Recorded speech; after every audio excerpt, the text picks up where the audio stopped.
Failure life story, నా failures నా life story అని చెప్తున్నానండి. దానికన్నా ముందు ఒక చిన్న డైలాగు నేను ఈ మధ్య కాలంలో చూశాను. సో అది నాకు బాగా కనెక్ట్ అయింది, అది ఖచ్చితంగా చెప్పాలనుకుంటున్నాను. ఒక మూవీలో నాకు డైలాగ్ ఏంటంటే, నేను అప్పుడే చెప్పాను అంటే మన సక్సెస్ అనుకోండి, నేను అప్పుడే చెప్పాను రంగరాజన్ కూతురు ఖచ్చితంగా సక్సెస్ అవుతుంది అని. అలాగే ఫెయిల్ అయిపోతే మేము అప్పుడే చెప్పాము రంగరాజన్ కూతురికి ఇవన్నీ సరిపడవు అని ఒక డైలాగ్ ఉంది.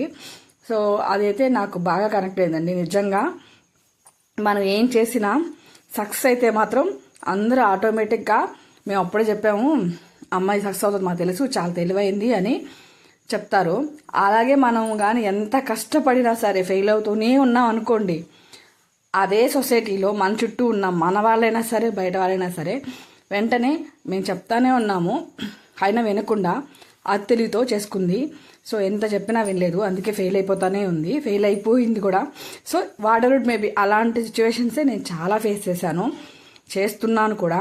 కానీ ఆ సిచ్యువేషన్తో పాటు నేను చేసిన పని ఏంటి, ఆ ఫెయిల్యూర్స్ ఏంటి ఖచ్చితంగా ఎక్స్ప్లెయిన్ చేస్తాను. Thank you.